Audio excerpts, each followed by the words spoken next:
let's, in the spirit of remembering those lives lost on Pearl Harbor, let's say the Pledge of Allegiance on Stan's cue. Find a flag, and I'm going to mute so we can all listen to Stan. Ready when you are, Stan. I pledge allegiance to the flag of the United States States of America, and to the republic which stands one nation, under God, indivisible, with life, liberty, and justice for all.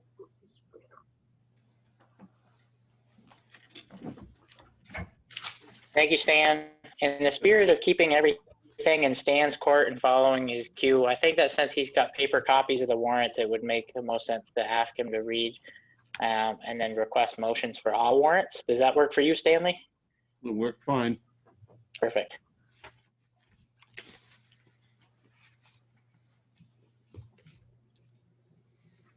Want to start with the general warrants? Sure. The general warrants dated 12/7/20, 128 invoices for a total of $253,440.71. The biggest being the St. Albans PD. We've made our quarterly payment, and that is $185,721.72. Amcare, $12,391.46. CAS for phase 1 and phase 2 at the old DPW site, $9,230. Fire department bunker gear. I've got to remind everybody that at one point we used to buy like 10 sets at one time, and now they're on a rotation basis. So it's not bad. It's $10,036. And Green Mountain Power, there was 13 invoices for $3,751. I did on this one called Alan Mashter because he's still running around $700. I think it's a little high where we're only running like $250 for this building right here. So he's still checking it out, and he will get to the bottom of it. He shut one of the big fans off. He thought that was drawing too much current. So based on everything that I've seen, I would make a motion that we approve the general warrants in the amount of $253,440.71. A motion, do we hear a second? Second. Any further discussion? All in favor, please signify by saying aye. Aye. Aye.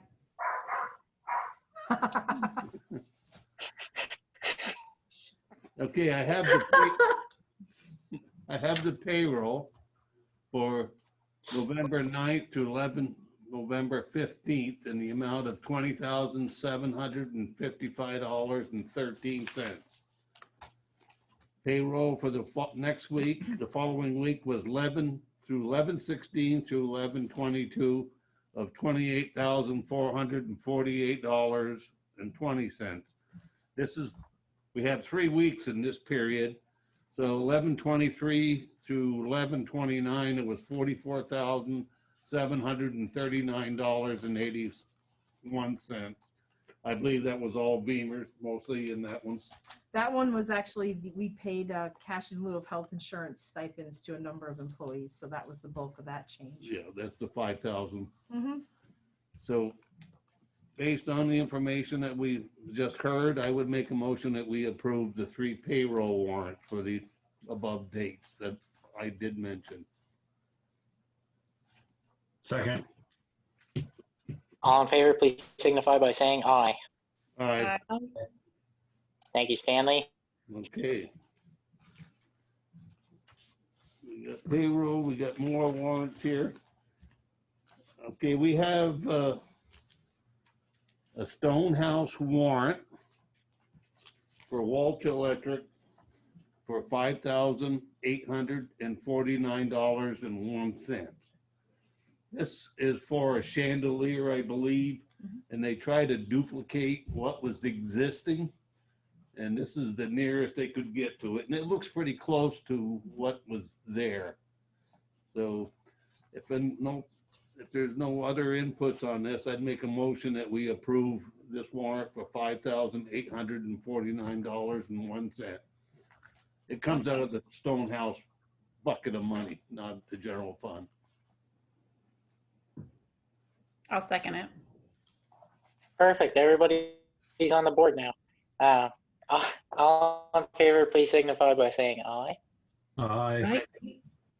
If we could get some pictures of that chandelier, that would be a really neat Facebook post. I think we'll talk about it a little later in the meeting, but people online definitely have an appetite to talk about St. Albans Town, especially the parks. And I think it was other lighting Alan and I've talked about as well, like some, anyway, additional lighting. It's needed in that area. Okay, the next set of warrants I have is for the infrastructure development warrant. And this is a total of $133,926.52. And it's covers Acadia inventory or whatever the, I think that's builder's risk insurance. No? I don't know, ACADIA, Mhm. life It insurance. is, it's builder's risk insurance for the salt shed. All right, that's 371. Accent Consulting, 3,464. I know I told you folks last meeting, this was the second in a row of that amount. And this one and that was the end of the contract. This one is for change orders. And December. Yeah, so $3,464. Connor Construction, $123,808.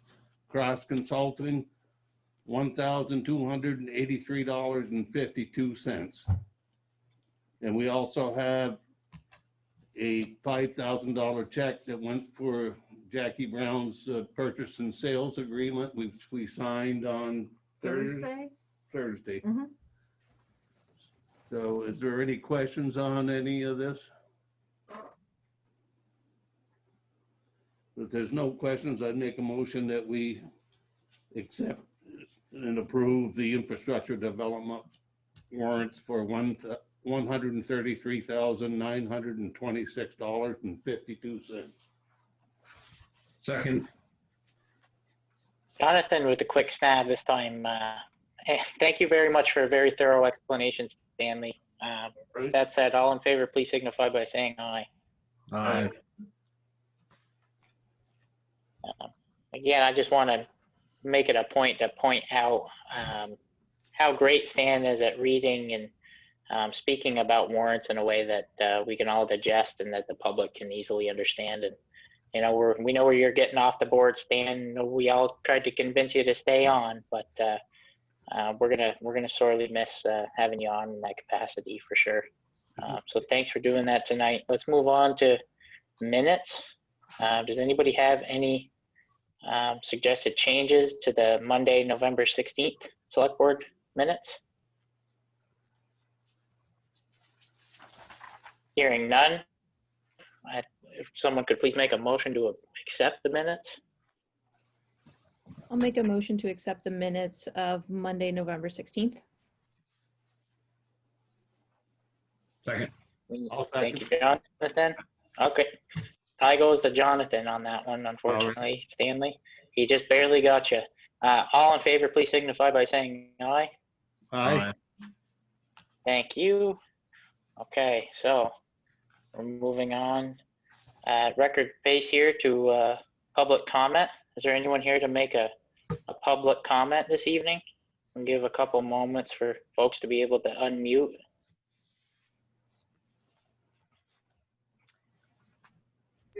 Using, the problem is that if we had been able to test in a very comprehensive way early on, we would have been able to know who. This is Joseph. I'm online just to get caught up on the St. Albans Health Path and also what's going on with Stormwater. So I'll be listening in, and if I got any questions, I'll ask. Okay? Okay, thank you, sir. And who's on the line? Is this Dan? Yeah, this is Dan. Okay, we just, for the minutes, I'm just trying to record that. Thank you. Yeah, I'm online. Okay. Nice to hear from you tonight, Mr. Crapo. If you have any questions, just let us know. So let's move on to agenda item 5 with our assessor, Mr. Hinman. We've got a simple E&O in front of us. Does anybody have any questions for Bill before we entertain a motion to approve? Okay, hearing no questions for Bill, would anyone like to make a motion to approve this errors and omissions? I'll make a motion to approve the errors and omissions. Second. Aaron got that one by a nose. Jonathan, your streak is broken. So if no one has any further questions for Bill, Bill, would you like to make a brief moment to just explain the error and the fix for the record? Sure. So this just came to my attention last week. The solar valuation is municipally taxed, but they pay their education taxes directly to the education fund at 4/10 of 1 cent per kilowatt hour production. And I, in error, this one's on me, did not add in that extra $700,000 to their solar exemption. So it won't impact the municipal funding at all. It's just money that goes directly to the ed fund. So if you guys have any questions on that, I have one small thing I wanted to touch on otherwise. Okay, let's wrap up this motion and then we'll give Bill the floor. Please signify by saying aye. Aye. Okay, Bill, what did you have for us? Okay, Brandon. So I've been working pretty intensely in Williston as of recently on implications of COVID-19 with respect to education taxes and municipal taxes. I've presented some information to the Williston Selectboard as well as the Williston contingent legislative body, and I'm actually going to be attending the legislative breakfast tomorrow morning between 8 and 9. I prepared a report for the select board, and I'm in the process of going over that information with Carrie over the next week or so. And then once we've talked about it, I'd like to sit in front of you guys to explain where we are and kind of where our body of legislators in Williston are going with this, and if we can get other people in our legislature from Franklin County to get on board as well. But I will, we can push that off to another meeting because I'll probably need a good half an hour of your time for that. Let's get that on the agenda for 2 weeks. That sound like a reasonable timeline, Bill? Does that push you out too far? No, that would be fine. Again, I meet with VLCT legislative breakfast tomorrow morning between 8 and 9. Just one other quick side note, I was asked by our local legislators to put together a letter to our congressional delegation, which I have done, and will be submitted sometime in the next week or so by Jenny Lyons, Jim McCullough, and Aaron Brady, who are reps from Wilson. Thank you, Bill. Thank you, guys. Anybody have any questions for Bill before he leaves? Well, you can stay as long as you want, but you don't have to be on this. Well, thank you, Brandon. I appreciate it. Have a good night. You too. Okay, now on to agenda item number 6, the town manager's report. Carrie, take it away. All right, awesome. So the first item I have is an update on the St. Albans Health Path. As I put in my brief notes here, we were notified pretty recently that we did not get the grant from that we applied for this past fall. I'm not necessarily surprised. I mean, the V-Trans started putting up a few, I'm not going to say roadblocks, but they expressed some displeasure and wanted more information on that analysis we had done this summer. So we're working with V-Trans, as I also said, to schedule another meeting to try to resolve them. I think we can resolve many of them, but their notes or part of this grant and part of this process is to get comments from V-Trans. They gave us a 100-page comment summary, I guess I'll call it. So we have not really digested all of that, but I think some of it we can, and most of it we can get through. We're just, we didn't get the grant, sadly. That does not mean we're going to stop, and we continue to push V-Trans on that project. So that's where we are with that. It hasn't been forgotten. We talk about it every week. So we're going to keep pushing. The good news here, and this is different from even 4 years ago, is that all the partners agree that this is a worthwhile project and they support it. So I think it's just a matter of making it work. within the regulations. Just a side note for Mr. Crapo, if you'd like to see an electronic copy of the very big document from V-Trans, including all their commentary, we'll be more than happy to. Okay. And Carrie, I just wanted to make sure the documents that we got, that was it was our grant proposal with their comments. Was it also our consultant's comments in reply to it? So was it a combination, or was it just V-Trans comments? I thought, I mean, honestly, I haven't looked at it in a week, so I can't remember over the last week, but it was supposed to be just V-Trans comments. And you also got a one-page summary from Eric Alling from Stantec. I think he fairly accurately summarized the large volume of V-Trans comments with his one-page summary, but that's what I expected you should have at this point. So let me know if you didn't. Nope, that's what I got. I just wanted to make sure I was seeing the same thing. Yep, thanks. You are. The second item on here, so there's no action needed at that point, just news that we are still. Well, is there a next step forward for us to be able to take, since all of our partners agree with us that the project's worth? Yeah, the next step is that Eric Alling and I have to meet with V-Trans, because we have to resolve those issues before we finalize our report and take the next step, which is probably try for another grant, but we can't do that until we resolve these issues. Thank you, Carrie. I just want to make sure everybody's on the same page. Well, and also, you know, I'm going to go over this again during the COVID update, but it's extremely challenging at this point to get some people on the phone and committed to a certain time frame, because, for instance, the V-Trans official we were talking with was on vacation for 2 weeks. So I have it in my calendar to call them next week, but I couldn't, even though we're kind of in a hurry, I couldn't get this done any faster, basically.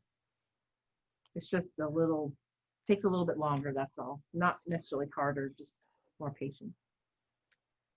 All right, so that on the St. Albans Health Path, there's no action requested. Vermont Land Trust, that was discussed about a month ago, if not a little bit longer.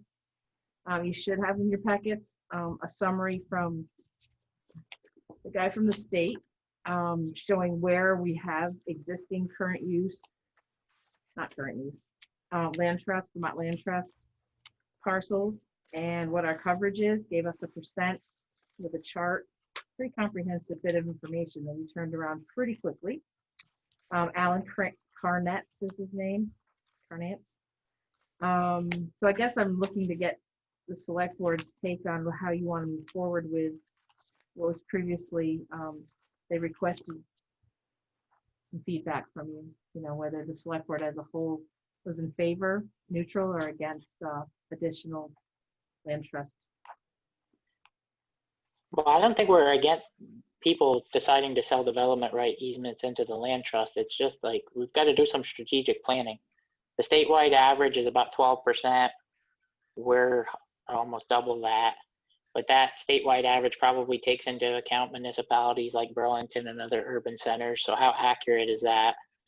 I think we should maybe decide that we're going to try to stay within a certain percentage of the statewide average. And then this particular proposal put both sides of a public road that we've been maintaining, paving, and plowing for a long time into the land trust. So that's another, like, if are we going to automatically object to anything that restricts development on a public road? Or do we want to make it known that if folks want to do that, that we'll then transfer roads into the status of being like a class 4, kind of like the town forest road, and that we're not going to plow it or pave it anymore? So there's just a discussion to be had, and I don't think it was there was nothing about the individual proposal or the people that brought it. It's just the fact that, we're a little bit higher than the statewide average, and this part about public roads, the significant taxpayer investment, and then we'll never ever see any development on the side of the road ever. So anybody like to? Yeah, I have a comment. Wouldn't that be more of a zoning issue?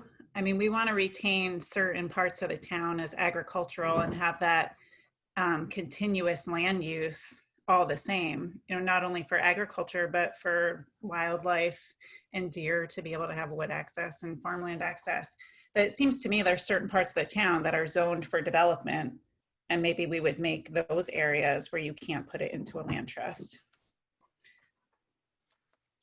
Yeah, Jess, I mean, I think in my perfect scenario, the town would say that if you're gonna put land on one side or both sides of a town owned or maintained and paved road, that we would be totally supportive of any proposal that left enough room to get at least one building lot on each side of the road by the minimum road frontage requirements, and that's it. Just let us get some kind of development potential off the investment of the road, and then anything after that, put it in a trust. It's your land, do what you want. Or we just say, landowners, if you'd like to sell development rights into the trust, just know that if you sell right up to the portion of a public road times is like a mile or more, we may evaluate the status of the road, either class 2, 3, or 4. Like Montang Road in particular is a public road that leads back to a farm that serves one house, and then both sides of the road down the whole length of it would ever be undevelopable. So does it make sense as taxpayers that we continue to plow and pave into perpetuity? Or should we ask that landowner to leave like a 600-foot swath with the road in the dead center so that we can see development just on both sides, not even clustered sprawling development, just something right next to the road that's pretty common, like what we see off of Lower Newton and Brigham and Bronson and other parts of the town. But I think I'm also, hearing both your comments, Brendan, and Jessica's comments. I think I like your suggestion, Brendan, of thinking about if there's a swath of land that maybe the town would want to consider for any of these proposals. I think I would want to know more about why the average is about 12% across the state. I'm curious what land maybe isn't available, or how state forests or national forests impact some towns to even have any, if it's already in state or national public lands, then we can't make that into land trust, I would say. So that might deflate the average to a certain extent. So I'd be curious about other, maybe in other communities along the Champlain Valley, with towns that were more similar to what those averages are, because we might be right in line with those averages. Addison County might be a good comparison county, or we could look across Franklin County too. That's a good point, Erin. I actually worked several years for a land trust, and we would only preserve farmland if it was a certain soil quality too. And this area of Vermont has really excellent agricultural soils. So that might be one of the reasons we don't have the mountains in Franklin County. So we're going to be higher naturally. okay. So maybe we take the percentages out of it and just talk about conserving land directly adjacent to a publicly maintained road. Does anybody have any, I've shared my opinion. Does anybody have either a differing opinion or an agreement? I feel like I need to give it a little bit more thought, and I'd be curious to hear from, this family in particular, or any family that's, I don't know what how we as the town can negotiate with families around land trust. If it's more, they send the proposal, we either are neutral or not, or, pro or against, or if we say we would approve this if you did this. I'm not sure how that would impact the land trust's work.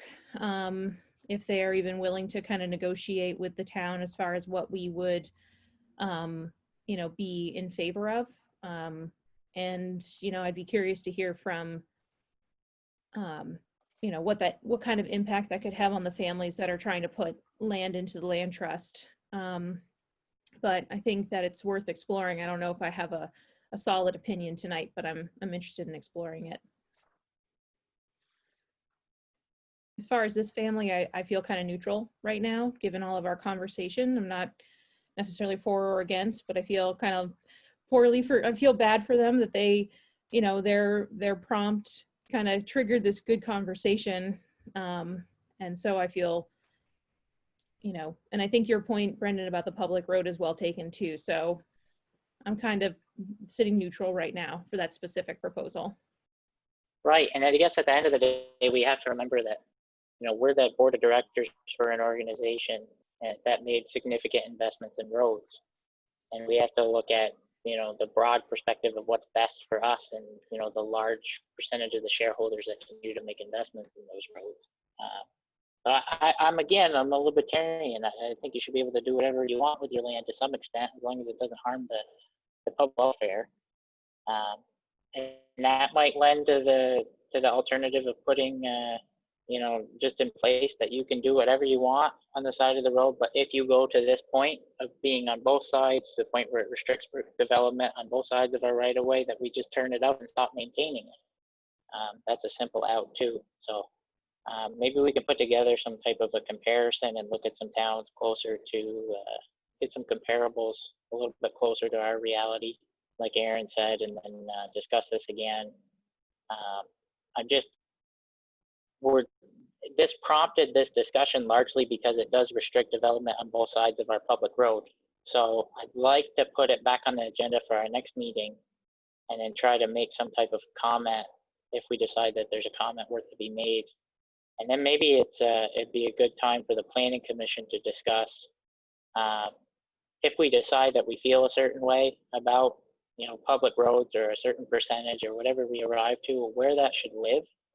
I feel like it should be a policy or in an ordinance, maybe the road ordinance.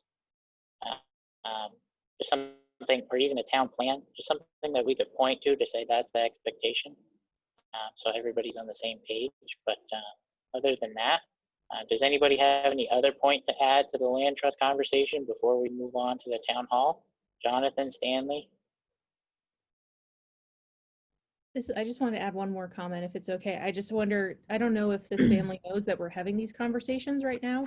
And I wonder if it's worth inviting them to our next meeting and maybe inviting this representative from the land trust. I know when the Hudak farm was being considered, a representative from the land trust and representatives from the Hudak family Hudak farm family came out to the planning commission, and we talked with them about the kind of the reasoning behind it, heard more about the land trust.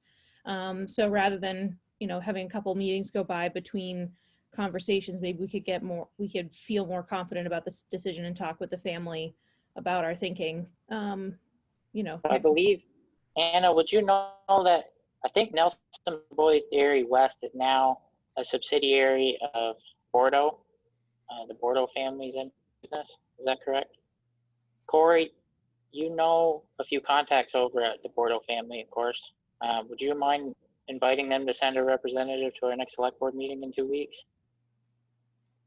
We could just discuss this and then maybe give them what you've heard tonight and just share what our concerns are and say it's in no way that we would be picking on them. It's just that it sparked a conversation that we're having and we'd love to hear their perspective. Sure. I mean, I think, you know, I answered to Carrie on this stuff. So as long as, you know, she wants me to do that and you guys want me to, I'm happy to do that. Did we just go ahead and approve this for them though tonight and then? There's actually no approval. There's only a request that if you feel strongly against or want to make a comment to the negative, they want to hear from you. I asked them that, but I mean, Alan Krantz, or I'm sorry, I'm massacring his last name, did say he'd be willing to come to the select board and answer questions. So I think that's a great idea. Is there a way, Carrie, that you could reach out to the Bordeaux's and let them know what our thought, or Corey or Carrie, one or the other, and just let them know what we're thinking and see if it'd be worth it to them to maybe hit the pause button until we figure that out. I would just hate to have us decide that if both sides of the road were to go in the land trust completely, that we would stop maintaining a road without having to be able to tell them that ahead of time. And then Yes, I'd hate to also, yeah, okay. There's a way we can do it. Yep, that's it. I'll do it. Thank you very much. Mm-hmm.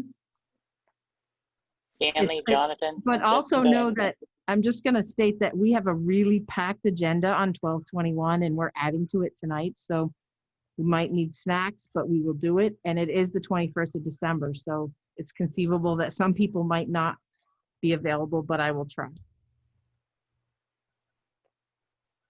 It's not like Maybe they that can go won't very get pushed far. until right after the first of the year. I know land trust programs, like any real estate transaction this year, are taking a little longer than normal, so we might not be even interfering with their schedule, but a quick conversation, I'm sure will alleviate a lot.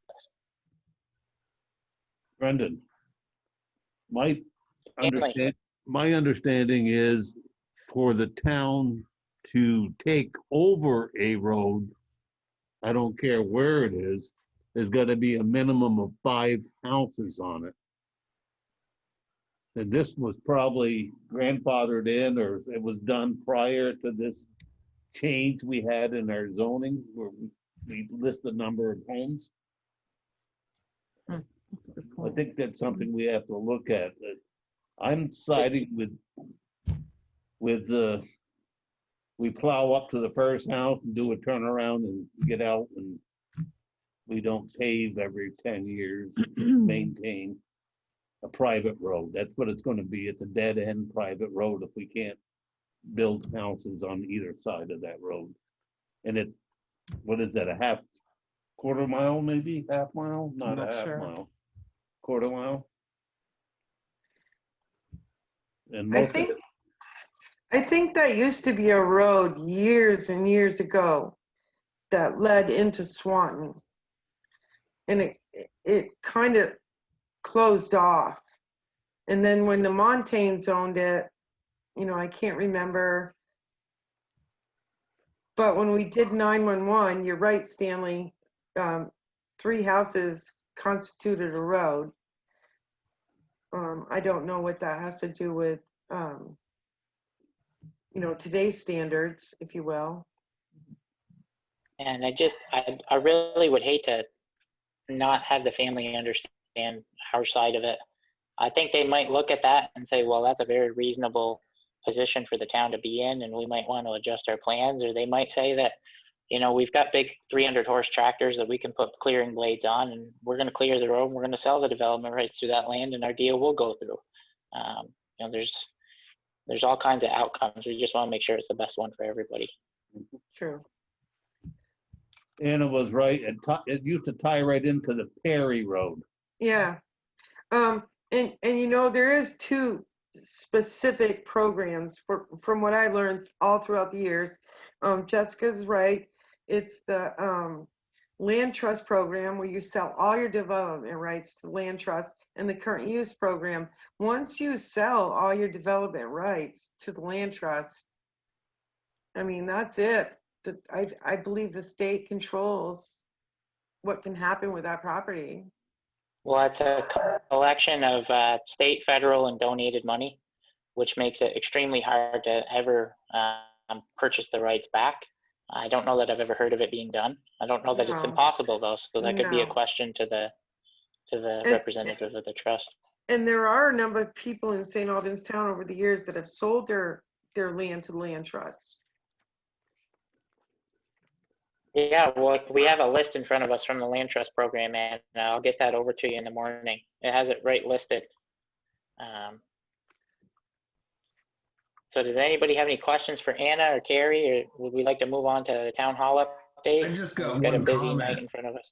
I just got one comment. That subject property, even if it did go into land trust, doesn't tie up the whole Montang Road according to the map that land trust sent us.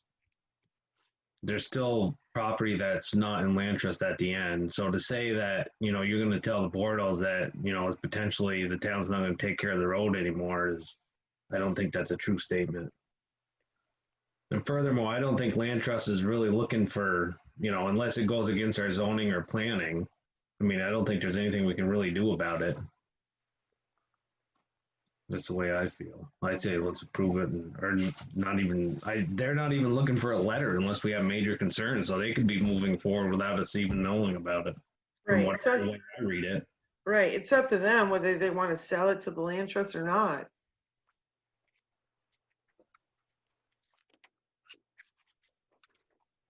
All right, well, let's wait until we can get a representative of the corporation that owns the farm, and then a representative of the land trust, and then take a few weeks to think about it, and probably have this discussion continue after the first of the year if we've got a full agenda on the 21st.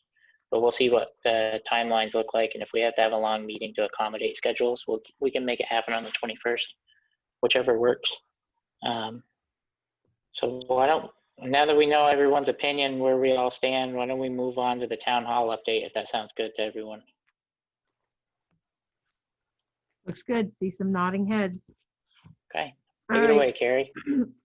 So there's been a good deal of progress on the town hall relocation project. We did, much like you alluded to earlier, sign the purchase and sales agreement with Jackie Brown. See, Jackie's on the call, so we were thrilled to get that done and be moving forward. Also, the last part of November, we issued some requests for proposals to complement our current contract with Freeman French Freeman. So we put out our request for proposal, or RFP, for civil engineering, which is the firm that'll help us just put the building on that site. We issued a RFP for municipal project manager and a cost estimator. We also did one for another RFP for geotech, basically telling us what's in the ground and how the engineers will build and spec out our foundation and all that. So we did meet this afternoon. Subsequently, we realized that they didn't have all the information they should have had as early as we wanted them to, but the subcommittee met at 3 o'clock. We do have a recommendation to on who we prefer to hire in all 3 of these instances. I don't know if you want to discuss the details of those contracts in executive session. Do you want me to? I don't know. I'd prefer, if you're going to ask a lot of questions about how specifically people fit and why we chose what we did, that we do that in executive session. It's certainly contractual, but. Yeah, Carrie, FFF, that Freeman French and Freeman, went through, and we got some correspondence around 5 o'clock. They checked the bids, and they had a couple of points that they recommended that we check on with our intended party that we'd like to contract with tomorrow. So until we get to the point where we've reconciled those points that FFF brought up and have signed something, I would prefer to keep it in-house. Instead we end up having to opt for a different bid. If that sounds good to everybody, just keep that for executive session. Okay. Sounds good. But so what that means is we're going to be picking those people this week. By the end of this week, we should have our full complement of our team together, and Freeman French Freeman, or FFF, is working pretty fast to try to get our designs done. We're in the design development phase of this project. The fourth point under town manager report is a COVID update. So everyone knows, if they're watching the news or even reading any newspaper or listening to social media, COVID numbers have been kind of all over the place, trending hopefully down, but the town hall continues to be open by appointment only. Seems to be working well to protect our employees and still allowing work to get done pretty safely. I will say, though, that we've had a few people, just in an abundance of safety, self-quarantine. So I ask for the public's patience. Sometimes when you contact someone, they might be working remotely, they might be working some pretty irregular hours, but we are getting work done. It just takes a little bit longer to get through some of these things. I have noticed that complaints are going up. I suspect probably our police partners have seen that too, but I've seen some people getting a little more volatile and impatient when they're complaining about things. We're working through that. Nothing too awful, but I just noticed it going up right now with, I think people are just into that grief stage on many different levels, but we're working through it. Just try to be patient with us, because those of us that answer the phone on a regular basis or answer complaints are getting weary. That's just Anna's smiling, but it's unfortunately I saw it in the drugstore tonight. Oh my God. Can't comment on that. But anyway. No, people are crazy in the drugstore. Yeah, it's trying to check out. It's rough. But anyway. It's hard for a lot of people. I think they're COVID fatigue. I think they are. So anyway, so if anyone is curious, I don't know if there's 5 people that watch our program or 100, but we will, if this status changes, we do plan to continue updating our Facebook page and our website pretty routinely. So if we have to change and close to the public, we're trying to be flexible, but pretty fluid because the situation can change pretty rapidly. So that's all I have on town hall, but that's lets me segue into, I'd like to talk about stormwater, but before we do that, I'd like to formally welcome Corey Perrin. He's on the call, and I know it was in the newspaper, but we're happy that Corey started. He started November 23rd, and he hit the ground running. But I just want to say welcome, and if you want to say a couple words, Corey, go for it. I'll be speaking a little later, so I won't say too much, but thank you all for the opportunity, and I'm looking forward to working with all of you to move your priorities forward. Wow, that was awesome and brief. Love that. So stormwater, Corey's going to be here because he's helping with both of these things. But the first thing on our agenda is the annual report that's now due. And stormwater, when we were first designated stormwater, it was required to be done twice a year. I realized that since we had some personnel absences, that might not have been done in October. And I was subsequently, I found out that it wasn't done early in the spring either. So we're using some additional help from Northwest Regional Planning to complete our stormwater reporting. We've been doing the projects. Alan's continued to do all of the required projects. We just hadn't completed the report and sent it into the state. So luckily for us, they understand we're on it, and they have at least verbally approved parts of our plan. So anyway, we're going to work on that. No motions required at this point, but we'll certainly forward that once it's complete.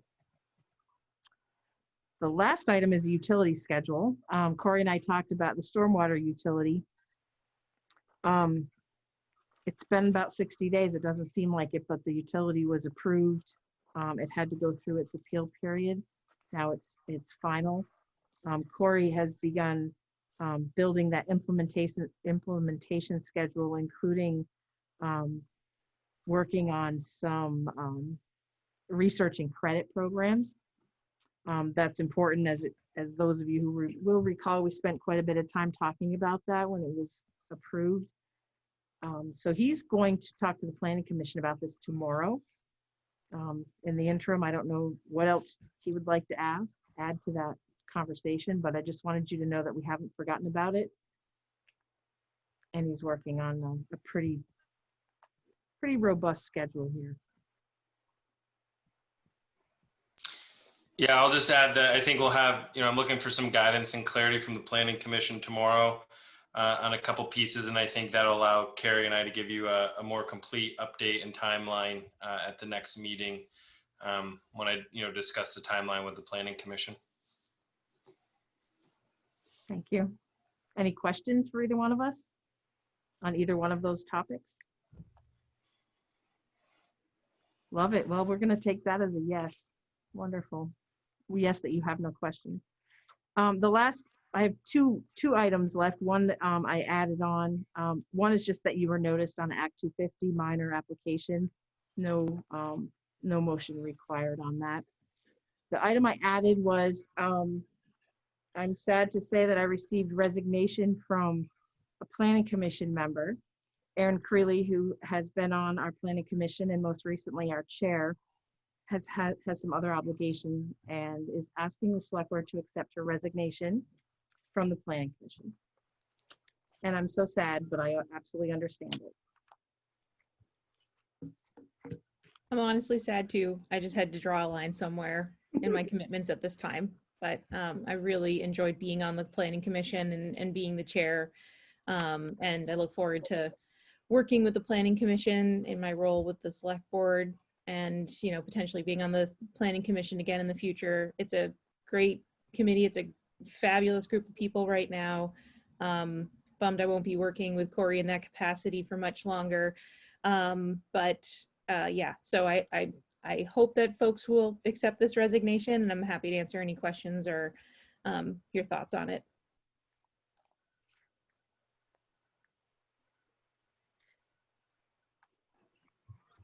When will your last meeting be, Erin? I can commit through the end of this month, so the 2 meetings that are scheduled for December, my next obligation starts in January. So that would be my preferred timing. If there's any additional, I did say in my resignation letter that if the Planning Commission does need potential, would like to invite me to hear historical thoughts or opinions from when I was on the Planning Commission for any historical information, I can certainly try to participate as much as I can as a member of the public, if that's helpful.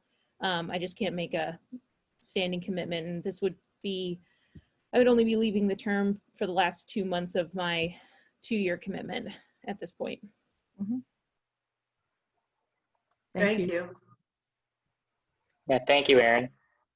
Congratulations on your appointment to the NMC Board of Directors, where you serve with Corey, actually. He's also on the board.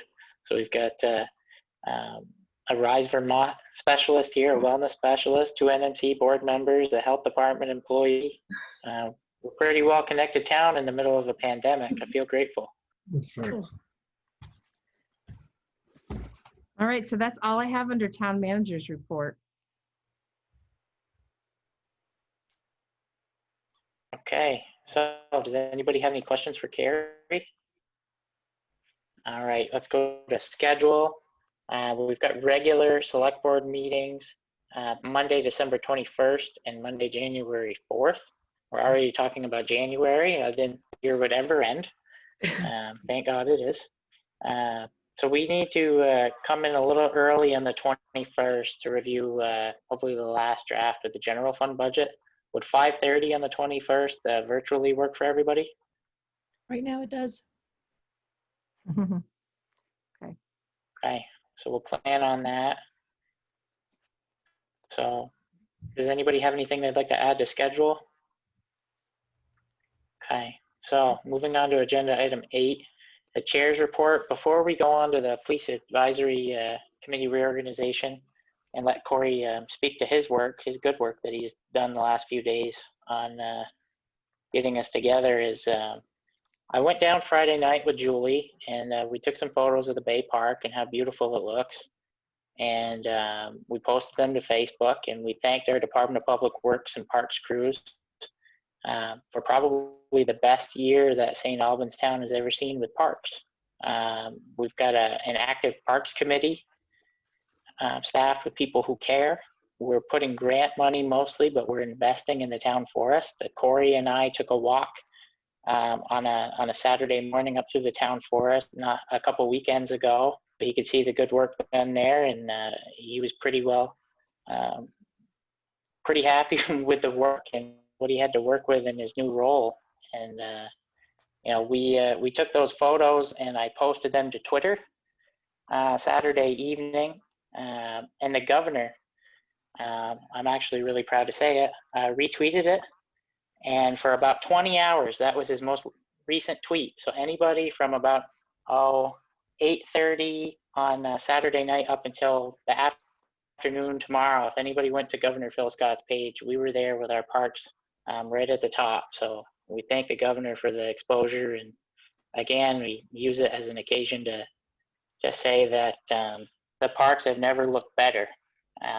And we've received a great amount of reaction on Facebook from the public, people just an outpouring of support for the parks. And it really affirms our mission to keep bettering what we're doing. And, everybody on the Parks Committee, staff, I know Carrie, you played an instrumental role in getting a few of the grants for the town forest. I mean, all your work is coming together, with a bow on top of it, so to speak. And, the public's noticing it. It builds a lot of goodwill when we go asking for millions of dollars to build municipal buildings, let me say. So hopefully all this work pays off with an affirmative vote to give you guys a new office building, something with some heat and air conditioning, preferably. But so back to the Police Advisory Committee reorganization. We're on revision number 4, about 4 months late because of me. And good thing Carrie hired a Mr. Fix-It to come fix all my problems. And this was the first one on the list because it was the most important. So Corey, please. Thanks, everyone. You'll see in your board packets, you got revision number 3 and revision 4. 3's the copy that I was handed upon my start in the position, and 4 is what I put together for you to consider tonight. I have a couple of highlights, and I also included in the packet just a 1-pager on a couple decision points on adjustments. I realize it's not my job in this role to make any policy changes, if you will, but I think for clarity and whoever's going to staff it, you know, I think, you know, I'm likely to staff it and would be happy to. I think it's a very important committee for our community, and one that I think is very timely. You know, that we can kind of keep everyone on tasks. You know, really at the start of it, you know, I reworked the purpose a little bit. You know, the biggest changes in the purpose section is common sense oriented. Sometimes common sense to 2 different people isn't the same thing. So I replaced that with evidence-based. You know, I think, you know, folks can get to that, but we're going to be really looking at the data and where things go there. The question I have, and it's a policy question, is in the expectations. You chose, at least through draft 3, to rename it the Public Safety Advisory Committee. My first question, a way I would dig into something like that is, okay, so what is public safety and what constitutes public safety? Is this committee now going to oversee your fire department, your AmCare contract, your town emergency response planning, Department of Public Works and road safety? You know, when we get into public safety, it's a very broad area. So up to you. I think we need to decide, are you going to want a committee that has that much leeway, or do you really want the scope to be focused purely on the police and the policing of the community? And if that's the case, I would leave the name the Police Advisory Committee. If you want the broader one, you know, or if you go with the other name, we need to be very clear what the scope of work is for this committee, just so we're not, you know, spinning our wheels as we get reorganized about, you know, what our task is at, or what this committee's task is at hand. So there's a couple pieces there that I'll need the select board to decide before we finalize this document. Decision, so 1 and 1B kind of relate to that. Decision point 2 and community engagement. And then this was a policy change I made in my draft, and I realized you guys have to make that. So I want to get your feedback on it. Revision 3, it says it is expected the committee will ask partners for feedback on policing services within the town no less than quarterly. I don't know how often this committee is going to meet, but, you know, I would assume it takes a meeting to plan reaching out to the community. You know, we'll do that, and then a meeting to go through it. You know, is that going to be too regular, or, you know, would a biannual piece be? So revision 4, I wrote, the committee will work to engage with area partners, local nonprofits, business owners, and other property owners within the town, and develop a methodology to proactively seek input from community members on policing practices within the town no less than twice annually. That wouldn't stop them from going out more, but I think for a committee that, you know, might meet a dozen times a year, you know, reaching out in some kind of a survey. I just worry if we do it quarterly, after a number of years, folks won't fill it out as regularly. So, but again, up for you guys to decide, but a piece of engage, you know, which direction you want to go. The decision point, another one is the committee shall meet monthly. Do you want me to do you want the committee to select a date, or do you guys want to select one? So it's like the second Wednesday of the month or something along those lines. Just looking for guidance there. And then the final big decision really to make in it before we finalize the document is in the revision 3, you state at the bottom in the expectations that there will be a select board member on the committee, but in the membership section, you don't list a select board member. So we just need to reconcile that, either adding a 10th member to the committee, or removing that line item about a select board member being on the committee. And then there was a statement in 3 about reaching out to underserved communities and disadvantaged communities. I put that in the membership piece and worked with some other folks who work with organizations about increasing diversity on how to word that. And that's the statement we came up with there that we thought would fit best. But I'm happy for input from the select board to answer any questions you may have. I think, the committee will do more of the heavy lifting once they're started to building up how they work. But I think this document's very important to make a public and policy statement for the select board on addressing policing in our community. I would just like to say, I love how you outlined this and the decisions and really just laid it all out for us. It's very helpful. I appreciate that. And then just one other thing I caught, because I thought we had reduced it to a 7-member board. And when I look at draft 4, I think there are only 7. Okay, that might have just been a typo left over from 3. Yeah. There's 1, 2, 3. 8. I count 8 because you got 2 town residents at the top. 2, and then 1 with law enforcement. And then that 3rd bullet looks like it's expanding on bullet point 2. Yeah.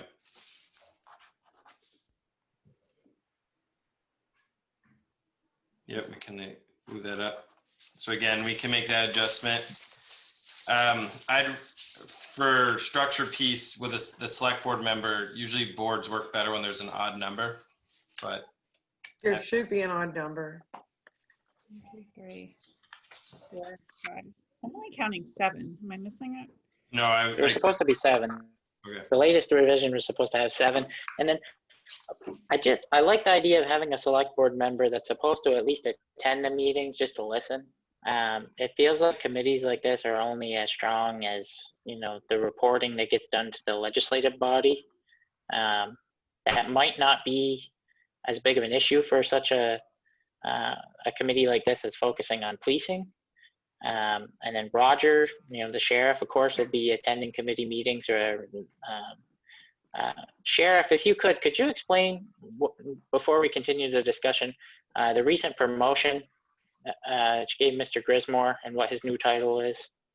Yeah, he's actually going to be like the operations director, finance director, that type of stuff. We also have 2 sergeants that we promoted to lieutenant's positions. One will be a staff operations person. That'll be Lieutenant Paul Moritz. He'll be working day shift for us when we take over the town. And Lieutenant Corey, or actually Chad Miles, will be handling the night shift patrol for us when we take over the town. So we just changed our hierarchy a little bit because we needed to do that for the patrol division, daytime and nighttime supervision.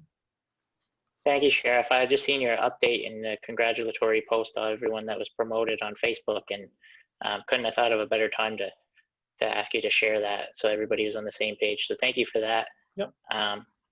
Back to the question at hand. I'm okay with not having somebody on as long as we just make it a point that we're all going to try to stay informed, whether it's keeping their minutes in our packets and reading up on it and making sure that it's either meeting our vision or equally important purpose. I wonder if that's something that, I know with the Planning Commission, previously the Director of Administration would occasionally make updates to the Select Board. So maybe the Director of Operations, if Corey, if you're staffing this, that could be part of a quarterly update or as needed update. We could come up with a cadence, but that could be part of the reporting piece. Could be, yep. Yeah, absolutely. I mean, however you guys want to do it. Like I said, there'll be, we could word it in here that whomever is, this, I'm pretty sure it'll be me, but I think you guys and Carrie make that final decision who's ever staffing it to make regular updates, and we can do quarterly or whatever you find appropriate. But I think that makes sense as well. Again, like Jessica said, you broke it down into 3 decision points for us. So let's run through that real quick and then take pulses, because this document's been roasting like chestnuts over an open fire long enough, and it's time to get it into action. Trying to make a Christmas reference. So name of the committee, I think Corey's right. Public safety's too broad. Police advisory's fine. That was my, attempt to just relaunch with a new name, new attitude. Didn't think that far ahead. Good thing we brought somebody on board with 6 years experience making policy in the State House to catch us when we fall. Does everybody agree with that? Keep it police. Yeah, I agree with keeping it police. Yep, I think it communicates to the public more to what the intention is. Perfect. So that's decision point 1 for you, Corey. Community engagement, decision point 2. I like the way your revision reads very well. Does anybody have any issue with it? Okay, seeing none, we'll put that in place. So that's a consensus change. And then do you want to set? Literally, I think we don't have a committee or a board that meets on Wednesdays other than the Parks Committee. Do we want to do the second Wednesday? Then we'll just give it some type of a time, and if it doesn't work for a large group of appointees, we change it, or how does everybody feel about that? It usually works better if you get the committee together once and let them decide just on consensus. But I mean, if you. Okay, so we're seeing some heads nod. We're going to go with that momentum and say that that's probably what we're going to do. Let them meet once, and then they can set it. And if it works out very well, we can put it into the policy. And then they can always be the group that set the policy for everybody else, just like us. The draft from November 2nd. So let's just get rid of the select board member and call that good. Does that work? Okay, so there's all your decisions. I'm okay with someone making a motion to amend this, to approve this document as amended. And then we can just, there's no signature spot. I think as long as we approve it with a motion as amended, we can just know that it's accepted. Maybe put out a press release tomorrow with the cleaned up version, and begin, a Facebook campaign to seek some volunteers. How does everybody feel about really putting this to bed once it's? I'll make a motion to approve it with the amendments, with the changes. Thank you, Jessica. Do we have a second? Second. Okay, any further discussion? Stanley, you've been quiet in there. You doing all right? I'm good. He's good. Okay. Jonathan, any comment? Okay, all in favor, please signify by saying aye. Aye. Okay, perfect. Only Thank 3 you months guys for your late. time. It's all my fault. Thank you, Corey. We're glad to have you on board. Really do love that decision point layout. That made it very easy to chair the discussion. More of that, please. You will get more of that. You might regret that a couple times, but you'll get it. Oh, you mean like? We steal that. I stole that from when we get led to council. When we kind of get into hotly contested things and long bills, we forget what we actually have to make decisions on for it to get put together. So I find it organizes my thoughts too. So happy to keep doing that for you guys. Thank you very much. So we're going to move to other business. Does anybody have any other business before we move into executive session to discuss those bids on the various RFPs? I do not. Any other business? No. Stan does not. Okay. Happy holidays. I got one thing over at the salt shed. Are we gonna incorporate a like another stump dump or a miniature stump dump or anything like around the back? A lot of people have asked me about that. We're not actively working on it because the state has started to clamp down on actually having those. We need permits, and they're not very eager to give those any longer. Doesn't mean no, not ever, but that's one of the reasons we didn't do that in the new location. maybe after we get through this town hall process, we can look into that as a special project or something. See how hard it might be to get one of those permits, because every time it seems we put up a picture of the progress we're making over on that great project, there's a question or two of when's the stump dump reopening? I want a place to put my leaves. So there's obviously a need for it. The problem was also monitoring it, because for every good thing we do, people were abusing it and leaving solid waste there that didn't belong. And we found commercial landscapers using it to Just dump their stuff. just dump their stuff there, and we can't do that. We can't be that. We could not get rid of it fast enough. So there's a lot more to that. Not that it can't be done, but it's not as easy as it initially sounds. That's all. Okay.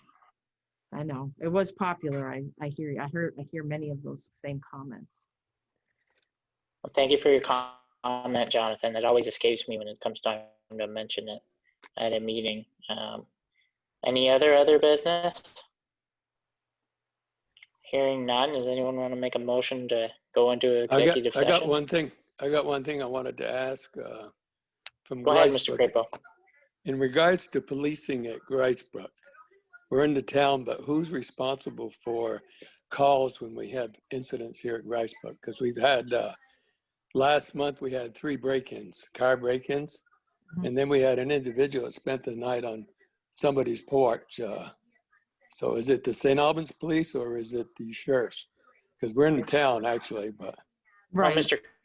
Crapo, until July 1st, it's the St. Albans Police Department. Yeah. And okay. on July 1st, we're transferring to the sheriff's office.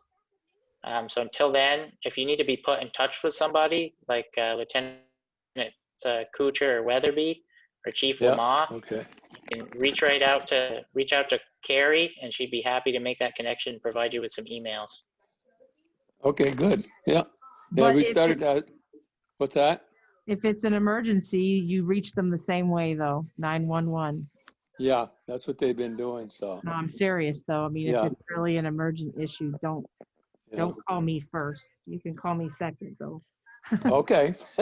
Yeah, we've had a couple incidents where they broke into cars and even went into someone's garage and tried to take the groceries out of their car. And it's over by the cemetery side, so we just started seeing that this year, so it is a problem. Yep. Send me an email too. I can forward that information to them tomorrow, Dan. Okay, good. All right. Thank you. Thank you.